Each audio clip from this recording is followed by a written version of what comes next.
A very good evening to all of you. I welcome you all to the ICANN initiative, the Hindu and Indian Express analysis. So, today we will start with the personality of the day. The person you can see in this picture is Mr. Patanjali Jha sir. He is the Principal Chief Commissioner of Income Tax, and today's personality is very special to me because today itself I happened to meet Patanjali sir, and we had a talk for over 2 hours today upon whatever he is doing currently. So apart from being the principal chief commissioner, he has also taken up his passion of doing organic farming.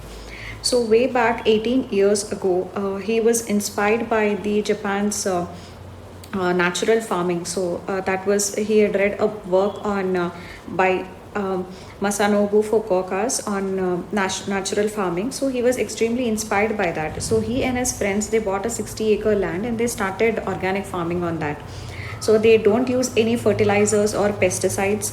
The farming is done in only organic manner. They don't even till the soil. So sir says that the soil already has a lot of fertility in it, and India is specially blessed with such a fertile soil and such abundance of rivers. There's absolutely no need for applying chemical fertilizers and pesticides. So a lot of organic produce is harvested every year from these natural farms, and this forest is called as the food forestry, and a lot of produce is then being sold at premium prices also. But sir all does this entire thing in an extremely philanthropic manner. He gives it to people almost free of cost, like that. And also what this whole episode shows is one thing, that even after being in the Indian Revenue Service, even after being the principal chief commissioner, he followed his passion of in organic farming. So he even told today that the opportunities that you have in this world are endless. Sky is the only limit. So just becoming a civil servant is not an end in itself. So there are innumerable opportunities that you can grab, and you can grow even after becoming a civil servant. So becoming a civil servant is not an end in itself, and sky is the only limit. This world is full of opportunities, and we have to grab them and grow and learn as we progress in our lives. So he, for me, was a very inspiring civil servant in the first place. The second thing regarding the usability of this whole personality of the day is that, so even when you are talking about farming, even ICAR has said that in the future, 1 in 8 Indians would be affected by cancer.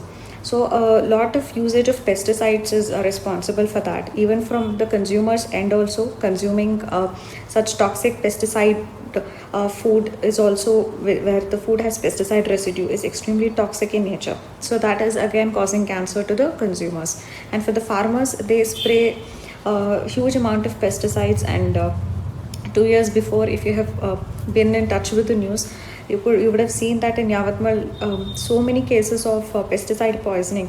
Because of that, the farmers were dying a lot. So even you can quote this as an example to show how sustainable farming can happen, and which does not need to use any fertilizers and pesticides, which is also extremely remunerative to the farmers. So it is an example, very good example of sustainable farming practices. So you can quote this because it comes directly from an Indian Revenue Service officer. So now we'll go to the first topic of the day, which is the Smart Cities Mission. So as we all know, the Smart Cities Mission was launched way back in the year 2015. So then the natural question arises is why we are talking now about the Smart Cities Mission. So there are mainly two reasons for that. So one reason being that today, if you see across the developed world, so for instance the United States, so when we were launching the smart cities concept also, it was basically a Western borrowed concept, where in the city services are delivered to the citizens. There is citizen centricity, but the focus is more on the digital interventions. So using the information and communication technology solutions to solve the various problems or issues in the urban areas. So that is the main focus in the smart cities mission. So it was basically a concept that was inspired by the Western developed world cities. So today, if you look at the developed world, so it is obvious that they have not been able to handle the COVID crisis. So these cities are now, the so-called smart cities are now crumbling under the COVID pandemic. So many people are getting admitted to hospitals and many people are dying. So this again brings into the question, brings into the issue that are this concept of smart cities, is it relevant for India? Should we go with that whole concept? The second thing is that if you look at the COVID cases in India, we can see that nearly 80% of the cases of COVID in India are concentrated in 30 municipal jurisdictions. So out of these 30 municipal jurisdictions, 17 are smart cities only. So this again shows whether those cities which have already been selected for under the smart cities mission in India, they are bringing the majority of the caseload in India. So again, this brings to fore the issue whether this model of city development or urbanization, is it feasible or is it sustainable in nature? So now we will use this as a backdrop to understand the smart cities mission. So now first we will look at the current status. So it is said that out of more than 5,800 projects which have been approved since 2015, the year in which the project was launched, only in 1.18% of these projects something is involved regarding the healthcare infrastructure or the health capability improvement. So out of 5,800 odd projects, only in 1.18% of the projects there is something related to health. In rest of the projects, health is not the main focus at all. So this shows that conceptually itself, our priorities are misplaced. So particularly in the context of the COVID crisis. So now it brings us to the entire concept of the smart cities and what it means to us. So smart cities just mean that cities where there is citizen centricity and delivery of citizen services happens in a manner where technology is being most utilized. So it basically, there are three concentric circles when we talk of smart cities. At the core, there are the core services which are to be provided. The basic services like better roads, water supply and sewerage, which matter to most of the people. At the second concentric layer comes the digital technology. So this that means the delivery of these services in the core will be improved to a large extent with the help of digital technology. So that comes in the second concentric layer. And the third is the area-based development. So area-based development means a city has several areas. So each area will be developed in a holistic manner. In each area you consider regarding providing the core services like water supply, sanitation and using the digital technologies. So and that is going to be all based on the areas in a particular city into which the city has been divided. So therefore the smart cities project comprises of these three concentric circles. So next we will talk about the 8 pillars of the smart cities program. So when we talk of the 8 pillars, everything starts with the word smart. So first there is smart governance, then there is smart energy, smart environment, then smart transportation, smart information technology and communications, smart buildings, then smart hospitals or health, and then smart education. So these are the 8 pillars when it comes to the smart cities mission. So whenever there is any question on critical analysis of the smart cities mission, don't forget to draw these two diagrams. One is the 8 pillars and the other is the 3 concentric circles. So this is very important. So in the smart cities program, all these 8 areas will be emphasized upon. So next we will see that the smart cities program has adopted 4 approaches in implementing the smart cities program. The first approach is what is called as the retrofitting.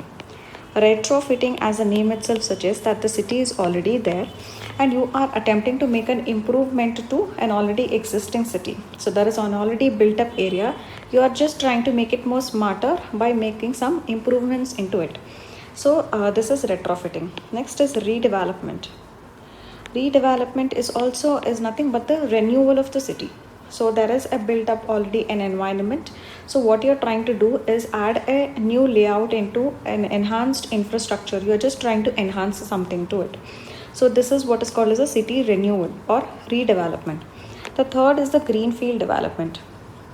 So greenfield development is that it is completely new. So there is a vacant area and you are trying to do something completely new project in that area. For example, there is a new plot and you are going to develop affordable housing for the poor there. So something like that. So it is green development. Next is a pan city development. So pan city development means it is just application of smart solutions to the city-wide infrastructure. So basically the smart cities mission focuses on area-based approach, but there are few solutions, smart solutions, which are applicable to entire city. So pan city development is that you are applying some selected smart solutions to the already existing city-wide infrastructure. So that is pan city development. These are the four main approaches which are used in the smart cities scheme. So next we will be discussing a few issues which are associated with the smart cities mission. So the first issue we can say is regarding the gender. So gender means that if you look at the details of this program, you see that it lacks a strong gender equality and a non-discriminatory approach to the city development. Okay, so a gender-friendly environment in the cities is very much important given the level of crimes against the women that are taking place. But it lacks a strong gender equality and non-discriminatory approach to the development of the cities. So this is one very important thing. The second thing is the area which this scheme aims to cover. So it is based on the area-based approach, as I said. So what it is trying to make that in the entire urban area, few areas are selected and there is area-based approach applied on these areas. So this is going to create what are called as smart islands in the ocean of the city. So it is just creating some smart enclaves. So this is resulting into undue focus on just some parts of the city, while the rest part of the city are getting ignored. So it is also said that this area-based development approach is covering less than 5% of the geographic domain of the cities, because only few areas are getting focused and rest of the areas are not getting focused. So this is the limitation of the area-based approach. The third thing issue about is that is related to the urban amenities. So when we talk of urban amenities, it involves something like affordable housing or a quality water supply, good sanitation facilities, the health infrastructure and all that. So when we talk of the urban amenities, the smart cities mission definitely emphasizes on all these, but there is a lack of standards for each of them. What is the standard? That is, what should be the standard of housing? What should be the standard of water supply? So exact standards have not been specified. So there is no focus on the standard of these urban amenities. It just says that these urban amenities have to be provided. So this is another issue. The fourth issue is that the human rights approach. So if you look at the smart cities mission guidelines, they do not include any human right based indicators to monitor the implementation of the mission. So when the mission is being implemented, you have to monitor it. So for monitoring purposes, you require certain parameters to be selected for the purpose of monitoring. But these parameters do not include any human rights indicators at all to in monitoring the implementation. So that is another issue with respect to the program. The fifth issue is that regarding the spending. So while funds are being allocated to the program, the spending itself is not up to the mark. For example, there was a report in 2018, which was a report released by the Standing Committee of the Parliament. So this 2018 report told that only 8% of the total identified projects have been completed in 3 years. So rest are not even completed, many were just in the pipeline. So it shows that just 8% of the totally identified projects under the Smart Cities mission were completed in a period of 3 years from 15 to 18. So this was under the Standing Committee report in 2018.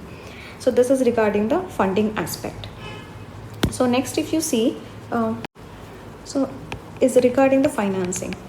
So when we talk of financing, yes, the center is definitely providing money, but however, that will not be sufficient. So a lot of reliance is placed on the private sector contribution in developing the smart cities. A lot of reliance is placed on the foreign direct investment in the development of the cities. But this again, too much reliance has been placed on that, and it may be possible that the private sector may not be interested in investing, or FDI may not come to some of these cities. So that is definitely a possibility, and over reliance on FDI may end up in several smart cities being starved of funds. So that is one, over reliance on the private sector. So the next issue is that respect to the land. So for implementing various solutions under the smart cities, so land is definitely required to implement the projects. But if you look at China, for instance, even they have a model for developing the smart cities, but there the land is owned by the state itself, so they don't have the hassles of acquiring the land. But in India, the land acquisition becomes extremely problematic. There will be protests, there will be hindrances.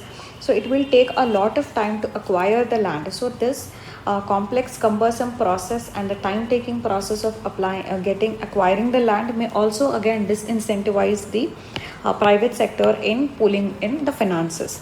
So land acquisition is also a big problem when it comes to smart cities project implementation in India. So the next issue is regarding the setting up of a special purpose vehicle for implementing the smart cities mission. So when you talk of urban areas, there are already the municipalities which are present, and apart from the municipalities, there are already several bodies which have already been set up in the municipal areas. But this is setting up another special purpose vehicle which will be responsible for implementation of the projects under the smart cities mission. So this is kind of taking away what the power which has been given to the urban local bodies under the 74th Constitutional Amendment Act, which gave these urban local bodies a constitutional status. So earlier we saw the 8 pillars of the smart cities mission, like health, education. So in that, if you go into detail, you will see that quality water supply and good sanitation facilities. And if you also look into the functions of the urban local bodies, you will see the same set of things. So there is definitely an overlapping, and then you are ignoring the urban local bodies which have already gotten a constitutional status. So this is another issue when it comes to smart cities mission. And the next issue is related to the privacy. So why privacy? Because smart cities mission is driven by the digital interventions and information communication technologies. So a lot of the data about the citizens is going to be stored in the clouds. So it is going to compromise the privacy of the individuals as well. So next is over reliance on technology itself. So if everything is driven by the digital world, so just if any hacker just hacks one digital system, then the entire city is going to be paralyzed. So nothing in the city will work, right from the hospitals to the education centers to the road traffic. Everything is going to be paralyzed if that as a digital system which is controlling the city is hacked by somebody. So it is going to bring the city to a paralysis. So therefore there is over reliance on technology also. So these are the 10 issues. I've already listed 10 issues. I think this is more than enough for critically analyzing any government scheme. So I've already highlighted 10 issues. And if you have to highlight the positives, just to talk about urbanization and how they are the engines of growth, and how they will generate GDP in the future, and how they will generate a job in the future, how they will attract private investment and FDI, how it is going to lead to innovation in the urban areas as well. And all of those things you can talk about when it comes to the merits of the scheme. Along with that, you have to mention the 8 pillars, and as well as the 4 approaches, and also the 3 concentric circles. So now so there was one article, the Ladakh warning, which was about the standoff between the Indian and the Chinese troops, which we have already seen several times, and there was nothing new in it, so I'm not going to discuss this. Another article was on batting for free speech, which was about criminal defamation. We have already seen this in detail. What is criminal defamation? The relevant sections of the IPC. Should it be criminal? Should it be decriminalized? What should be the way forward? Everything we've already seen in detail, and there was nothing new in this article. So I'm not discussing this. Apart from this, there was one more article on the stimulus package that is now being given, and there was one more article on Jammu and Kashmir issue. But these 2 articles I felt were one-sided, so I'll wait for more articles to come on this so that creating a balanced opinion is very important. So the answer that you write in mains has to have a balanced opinion, and it should not be biased either side. So that is why let's wait for more articles to come to make a balanced opinion on a particular issue. Now we'll go to the next topic, which is the Afghanistan issue. Again, Afghanistan issue, what is the Afghan peace process, where India stands in it, should India talk to Taliban, what should India do, what is going on in current, everything we have already seen in detail. So this article was written by C. Raja Mohan, whose articles are considered to be extremely important and very insightful articles. So we will be dealing with a few things which have been written in. And the first thing is, should India talk to Taliban? So we have already seen a few arguments before. So let us now understand few more arguments why India may have to talk to Taliban. The first question is, reason is that the Taliban's control over Afghanistan. So if you see the areas that the Taliban has control over Afghanistan, so this effective control over the territory in Afghanistan has expanded in the recent years. So Taliban's control in Afghanistan has expanded, so which means it will have a more say in the Afghan related affairs, and that is one reason why India should talk to Taliban. The second reason is the US recent plans. So it has now struck a peace deal with the Taliban and it wants to withdraw its forces. So that is also the reason why after United States withdrawal, the powers in the region, the regional powers, will have the responsibility to have a greater role in play in the region. So that is why also India should open channels of communication with Taliban, because US is also again withdrawing. The third reason is that if you see the Taliban stance, so Taliban has also been very eager for a productive relationship with India, and it has in fact expressed that it is willing to have direct talks with the Indian government. So that also is expressed by Taliban. So the willingness of Taliban itself shows that we may have to talk to Taliban. So these are some of the reasons why India should talk to Taliban. So next we come to the Pashtun question. Now, why this is important for India? See, when we talk of the Afghanistan population, there are several ethnic groups in the country.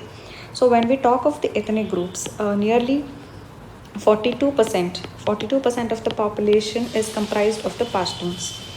And then also there are 27% who comprise of the Tajiks, and then 9% is comprised each by the Hazaras and the Uzbeks. So you can see that the Pashtuns are in a majority. And also we should know that the Taliban is essentially a Pashtun formation. So in the late 1990s, when Taliban was ruling over Afghanistan, it had brutally crushed the minorities during that brief rule in the 1990s. So even after the Taliban, if and when it comes to power in Afghanistan, and it is a part of the government in Afghanistan, so it tries to have, behave very brutally and crush the minority ethnic people brutally, like it did in the 1990s. It is going to create a lot of unrest in the region. There could be civil war, there could be other minorities because of so much of oppression and harassment. It is fertile grounds for radicalization and development of other terrorist groups like ISIS in the region. And all these kind of uncertainties and volatility is a security threat for India, and India being in the neighborhood of Afghanistan, definitely these security issues in Afghanistan regarding all the brutality and all that uncertainty and the volatility is going to spill over to India also.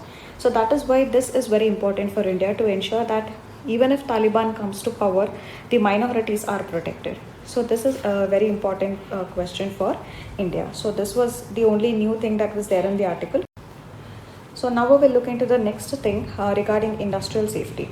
So when we talk of industrial safety, we have already recently covered the Vizag incident and what happened exactly, what was the causes, why it happened, and what has to be done to manage such industrial disasters. We have already seen in detail.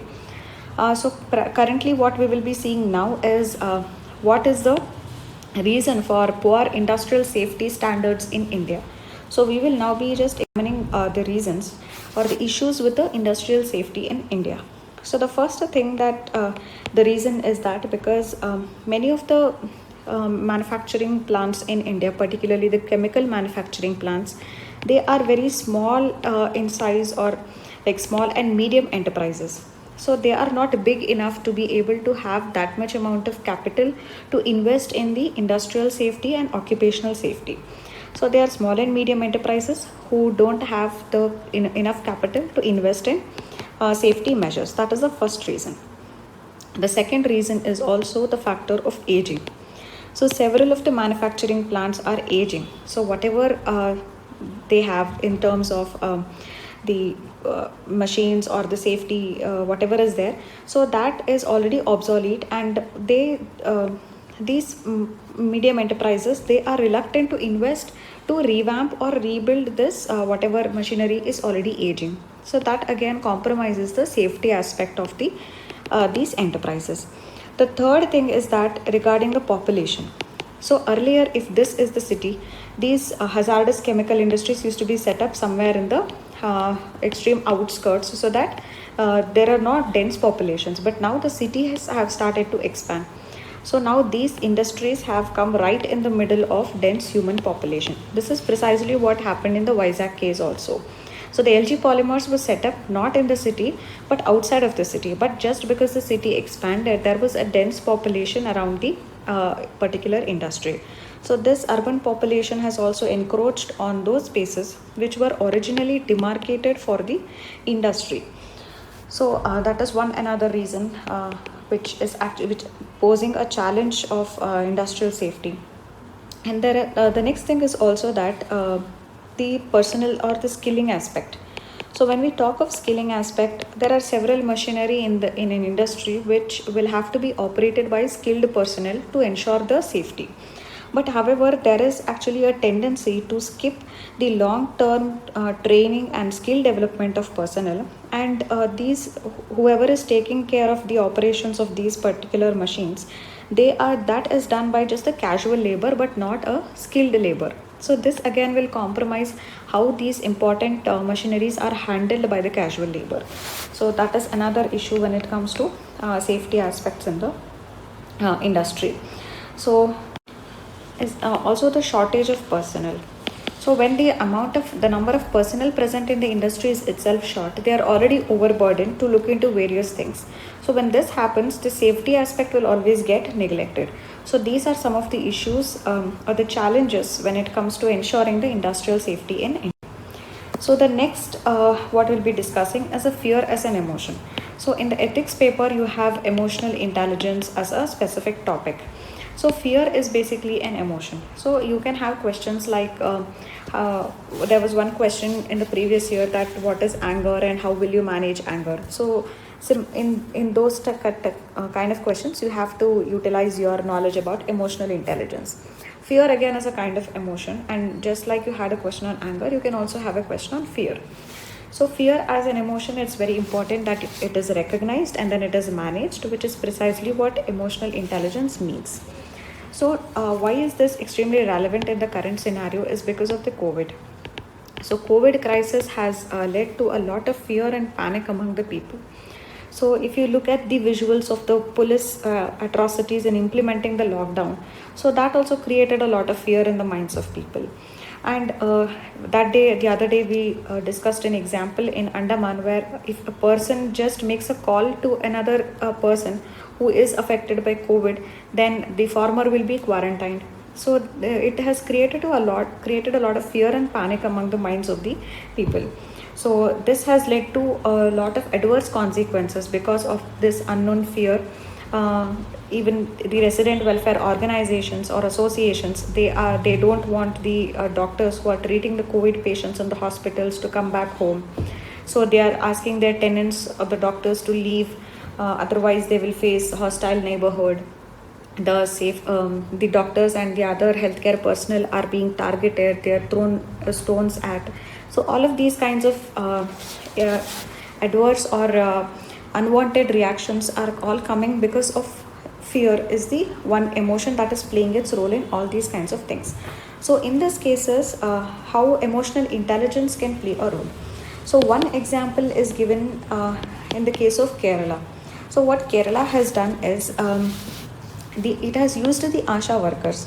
So these ASHA workers have been deployed, and telecounseling services have been provided to families which had with suspected infected patients or those people under quarantine. So these ASHA workers, they counseled these people or those families which have been quarantined. And also there were telecounseling services. So these telecounseling services again counseled people, and they asked them to be cautious, but again not to fear, only to exercise caution but not to fear. So this again shows the role of influence and the role of persuasion in ensuring that the people behave with the right attitude. So in ensuring that wrong kinds of emotions are removed from people. So similarly, the transaction cost is very low. So the transaction cost in the case of cryptocurrencies is low. So there won't be, because there is no involvement of banks, the transfer charges need not be paid, there is no conversion cost. So as a result, the transaction cost is very low. So this is a big plus point when it comes to cryptocurrencies. Next is regarding the counterfeiting. So this is a very significant advantage, because whatever transactions happen using cryptocurrencies on the blockchain, they cannot be fabricated or manipulated. So because the cryptographic technique is that is a very secure one, so counterfeiting cannot happen. So this is another big advantage when it comes to cryptocurrencies. Next is the international transactions. The international transactions can be more faster, the easy payments and more seamless, smooth payments can happen with the help of cryptocurrencies. Next is you can imagine that e-commerce will definitely receive a boost because of cryptocurrencies. And the next is regarding the identity theft. So this whole concept, it involves a lot of, it provides a lot of anonymity to the people who are involved in the transactions. So because of the anonymity, people don't have to worry about their identity being stolen. So identity theft will be less because of the lot of anonymity that this whole thing provides. So this is a very big positive point also. So this is about the pros. We have already listed 7 pros. So we will come to the cons aspect. So when we come to the cons, the first thing is that it is a complex technology. So a common man, a layman cannot even understand what this whole thing means, what is a cryptocurrency, what is blockchain. So it is very difficult to understand. Secondly, it is not backed by any regulatory authority like RBI or any other regulatory authority. It is not regulated in a way. So that is a big disadvantage. Then the volatility. Cryptocurrencies have become highly volatile. So if you take the example of Bitcoin, in 2017 its value soared to nearly $20,000, and then later on it again dropped to $13,000 at the end of the year. So therefore there is huge amount of volatility. Cost is very low. So the transaction cost, and then is the security cryptocurrencies is why low. Security. So there won't be, because there is no involvement of banks, everything transfer charges, so vulnerable to there is no conversion cost. So as a result, the transaction cost is the virtual currency wallets. So this is a big plus point when it comes to cryptocurrencies. So that security. Next is regarding the counterfeiting, and then is the anonymity. So this is a very significant advantage, because whatever transactions happen will not lead to any cryptocurrencies on the blockchain, because they cannot be fabricated or manipulated. People know that so because the cryptographic technique is so even that is a very cyber expert Neeraj Arora has told that. So this is another cryptocurrency is the currency of the hackers.